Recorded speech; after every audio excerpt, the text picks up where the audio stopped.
Hi friends, இன்னைக்கு knees கிச்சனில் நம்ம புளி பேஸ்ட் எப்படி பண்ணுறது அப்படிங்கிறத பார்க்கலாம். இந்த புளி பேஸ்ட்டை நீங்கள் பண்ணி வச்சுருந்தீங்கன்னா 1 மாதம் வரைக்கும் இது பர்ஃபெக்டாக இருக்கும். இது கண்டிப்பாக பிஸியாக இருக்கவங்களுக்கு ரொம்பவே யூஸ்ஃபுல்லாக இருக்கும். இப்போ வாங்க வீடியோக்கு போகலாம். இன்றைக்கி நான் தாய்லாண்ட்லேருந்து வந்த ஃப்ரெஷ் புளி யூஸ் பண்ணுறேன். நீங்கள் எந்த புளி வேணாலும் யூஸ் பண்ணலாம்.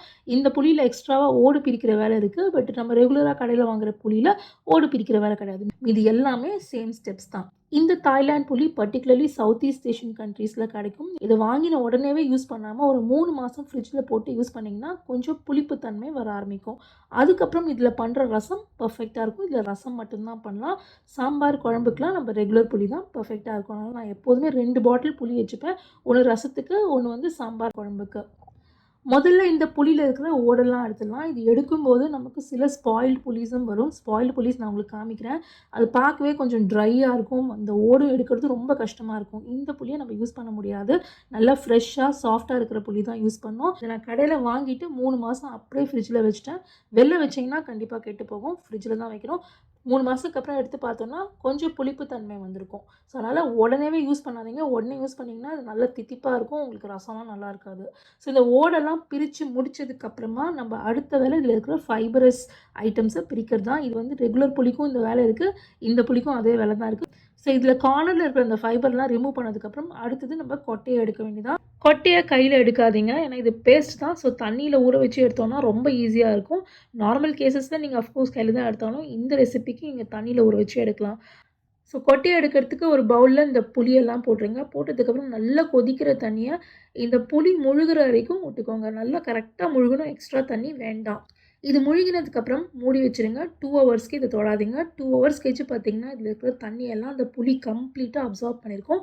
அப்சார்ப் பண்ணதுக்கப்புறம் கொஞ்சம் பெருசாகவும் தெரியும்.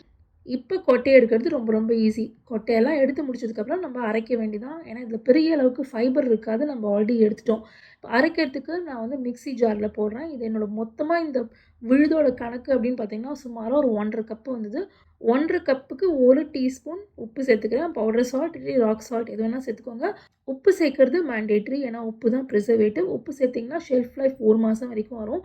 உப்பு சேர்க்கலன்னா கொஞ்சம் முன்னாடியே போயிடும். அதுக்காக உப்பு சேர்த்துருங்க. நீங்கள் குக் பண்ணும்போது உப்போட கணக்கை குறைச்சிக்கோங்க. அவ்வளோதான். இப்போ இந்த விழுதெல்லாம் போட்டுட்டு ஒரு 1/4 கப்லேருந்து 1/2 கப்பு தண்ணி விட்டு நல்லா மையாட்டமாக அரைச்சிக்கோங்க. ஃபைனல் டெக்ஸ்சர் பார்த்தீங்கன்னா இந்த மாதிரி தான் இருக்கும். மிக்சியில் நிறைய ஈஷியன் இருக்கும். பட் அதை பற்றி கவலைப்படாதீங்க. நான் வந்து இந்த மாதிரி ஒரு ஸ்குவீசபிள் பாட்டில் வச்சுருக்கேன். இதுலேருந்து நான் ஸ்குவீஸ் பண்ணால் எனக்கு குக் பண்ணுறது ரொம்ப ஈஸி. பட் நீங்கள் எந்த பாட்டில் வேணால் யூஸ் பண்ணிக்கோங்க. மெட்டீரியல் அப்படின்னு பார்த்தீங்கன்னா கிளாஸ், பிளாஸ்டிக் இல்லாட்டி பிங்கா இது 3ம் ஓகே. ஸ்டெயின்லெஸ் ஸ்டீல் வந்து எனக்கு என்ன ரியாக்ஷன் கொடுக்கும்னு தெரியாது. அதனால் எனக்கு அதை சஜஸ்ட் பண்ண தெரில. நான் இந்த மாதிரி ஸ்குவீசபிள் பாட்டில் யூஸ் பண்ணுறதுனால நான் ஃபனல் வழியாக மட்டும்தான் போட முடியும். ஸோ இந்த விழுதை வந்து நான் முதல்ல ஃபனலில் ட்ரான்ஸ்ஃபர் பண்ணிட்டு கொஞ்சம் கொஞ்சமாக வந்து இந்த பாட்டிலில் இறக்குறேன். இப்போ பார்த்தீங்கன்னா நம்ம மிக்சியில் வந்து நிறைய இஷ்யூன் இருக்கும். ரொம்பலாம் சிரமப்படாதீங்க. அதில் இன்னும் ஒரு 1/2 கப்பு தண்ணி விட்டு நல்லா மிக்சியில் திருப்பி விட்டிங்கன்னா பர்ஃபெக்டாக க்ளீன் பண்ணி கொடுத்துரும். அதையும் இந்த பாட்டிலில் போட்டுருங்க. இப்போ ஸ்குவீசபிள் பாட்டில் யூஸ் பண்ணிங்கன்னா இந்த மாதிரி தண்ணி சேர்த்து க்ளீன் பண்ணுங்கள்.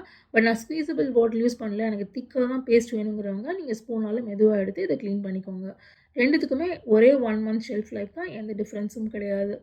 இந்த மாதிரி பாட்டிலில் போட்டதுக்கப்புறம் நம்மளோட tamarind paste or tamarind pulp ready. இப்போ நான் வந்து இந்த தாய் ஸ்பெசிஃபிக் டேமரின் சொல்லியிருந்தேன் இல்லையா, அதுக்கான சில டிப்ஸ் மட்டும் சொல்கிறேன். இதை நீங்கள் யூஸ் பண்ணும்போது உங்களுக்கு ஸ்வீட்டிஷ் கலந்த புளிப்பு தன்மை இருக்கும். அதை பேலன்ஸ் பண்ணுறதுக்கு நீங்கள் கண்டிப்பாக உங்கள் ரசத்தில் ஒரே ஒரு பச்சை மிளகா சேர்த்துக்கணும். இந்த 2 காம்பினேஷன் சேரும்போது ரசத்தோட ஃப்ளேவர் ரொம்ப நல்லா இருக்குது. நீங்கள் இந்த புது புளி தாய்லாந்து புளி தான் யூஸ் பண்ணணும்னு கிடையாது. எல்லா ஊர்கள்லையுமே புது புளி கிடைக்கும். ஸோ புது புளி கிடச்சிது அப்படின்னா ஒரு 3 மாதம் அப்படியே ஃப்ரிட்ஜில் வச்சுட்டு அதுக்கப்புறமா அதை உரிச்சிட்டு அதுக்கப்புறமா நீங்கள் ட்ரை பண்ணி பாருங்கள். ரசம் சூப்பராக இருக்கும். உங்களுக்கு இந்த வீடியோ யூஸ்ஃபுல்லாக இருந்திருக்கும்னு நினைக்கிறேன். செஞ்சு பார்த்தீங்கன்னா கமெண்ட் செக்ஷனில் சொல்லுங்கள். உங்களை சீக்கிரம் இன்னொரு வீடியோவில் சந்திக்கிறேன். See you soon.